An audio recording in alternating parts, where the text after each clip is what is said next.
Here's an interesting thing, and this is a little bit of psychology and mixing.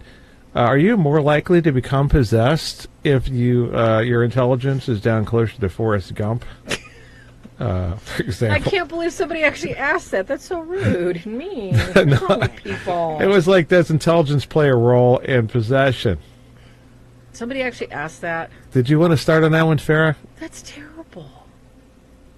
No, not the Forrest Gump part. I added that in. So Oh my gosh. you can whop me with your Spanish fan later on for that one if you want. But life is like Life's a box of rosary chocolates. beads. You know, and it's definitely a box of brain cells. You get what you get. You better do what you can with. You don't get second tries. That means she's going to take the first one on that one. I'm speechless. I truly don't know what to say because I don't really consider myself a very smart person. At least I can add 2 + 2. So I'm speechless. Christopher, can you take this? Trigger 1, 2. I don't know what to say. All right, go ahead there. This is. Christopher, please help me out. Think intelligence plays a part in possession? Are you more likely to or less likely to? To what level of intelligence? I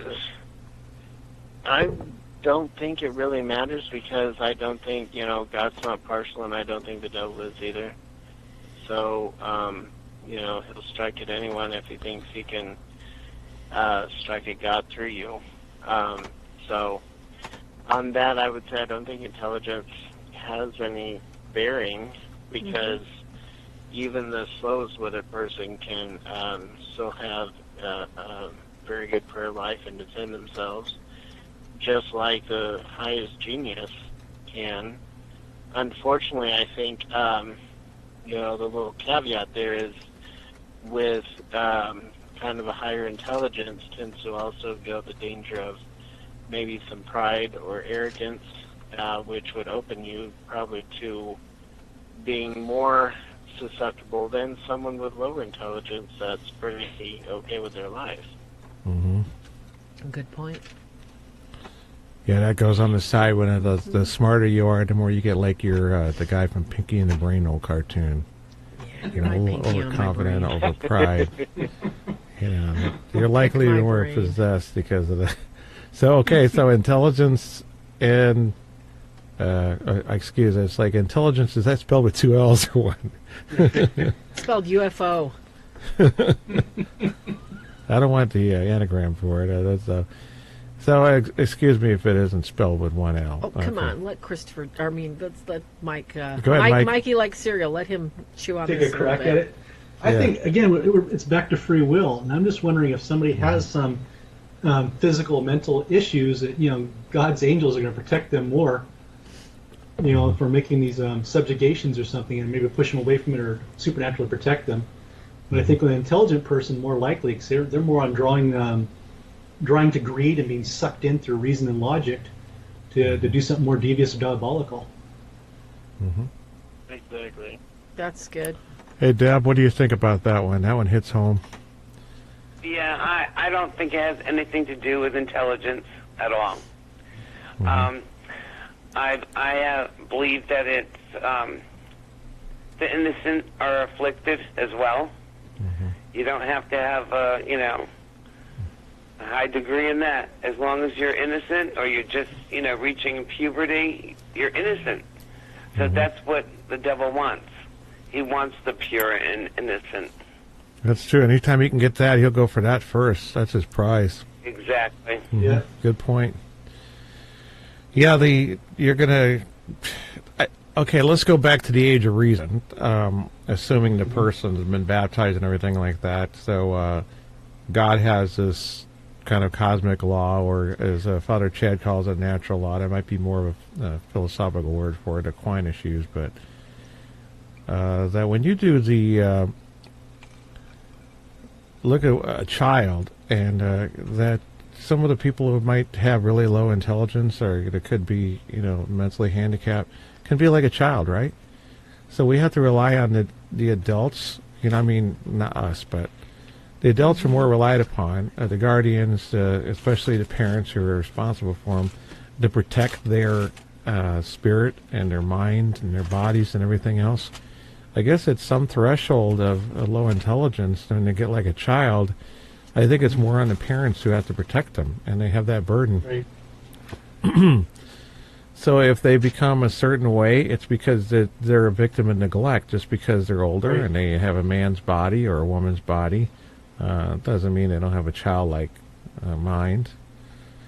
And so that's one variable. So when we said on higher intelligence, that you are more responsible the smarter you are to some degree. But what if you lack wisdom, which is comes from God?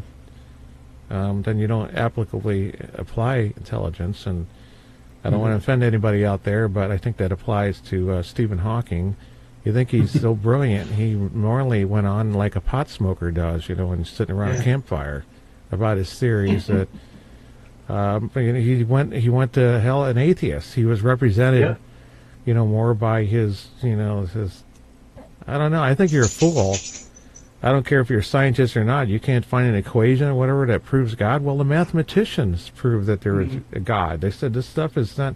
There's an intelligence behind the perfection of it. So it doesn't say much. So when you go in and more intelligence, does pride come in there? Like, did Christopher, I think you were just saying, right? I think definitely. So perhaps you're more in danger when you become more intelligent. But if your parents aren't taking care of you, just like if you're a young child who's got a normal intelligence, you grow into an adult, your parents can drop the ball big time, huh, Farah? I would Yep. think so. Mm-hmm. Yeah, now that you guys have allowed me to use my last brain cell to regurgitate that, I think because when you think of IQ, they're very, very, very brilliant people, and with no common sense. Common sense and brilliance are not always, they don't always go hand in hand. And common sense over brilliance, brilliance over common sense, there's no agreement to be had, which one's easily accessible, better, etc. When you're talking about an IQ, an intelligence quotient, which is supposedly the measure of our ability to take in our surroundings and make reasonable and just decisions, as opposed to not having the IQ or the reason. That's a little bit different than having the common sense not to step out in front of a moving vehicle. Yeah. And I think that, as has already been the consensus from our experience, it is the very, very smart people that are the easiest to fool. And I hate to use this as an example. In my first marriage, we had gone to this very exclusive, 5-star restaurant. The champagne was very, very expensive, and we had as guests some people that were, double PhDs, masters, and they had never tried Pink Lady champagne before. And it was one of my favorite at the time. It's very costly, and stupidly, we made a joke that once the cork was passed around, you need to pop it in your glass so that you can savor the flavor with your champagne. So we were teasing these people and putting it in our glass and telling them to try it. And these people that made like a little bit more money than us actually stuck it in their glass and did it. The point being, they were not stupid. They were very intelligent. But Satan knows our weaknesses. Satan knows our vanities. Satan knows just how easy it is to get us to try something new because it appeals to our vanity. So the simpler one is, as Jesus exhorted us, become like little children. You have no vanity. You have no need. You have no need to try that champagne. You have no need to even look at Satan's tricks. So is it easier to be possessed if you're stupid? And if you don't have common sense and you don't have great reason and you can't really figure out something? I don't believe so. I don't believe so. I haven't seen it. Is it easier to become frightened? Is it easier to frighten one, scare one, cause somebody to have anxiety and become oppressed? Yes. Because it's not always easy to understand those things that they can't wrap their mind around. That's all I got to say. Well said. That last two sentences, especially. They can be oppressed, and they can be used. Like autistic kids can be used to bring parents to separation and divorce. There's some really high rate that parents with autistic kids have a high divorce rate. It divides I'm the sure family. that they can be pushed, easy enough. Just like having a basically. bad friend who's constantly whispering in your ear to do this and do that, or don't do this and that. Don't listen to your mother. Literally. Don't listen to your father, Very That's divisive. it. Very divisive.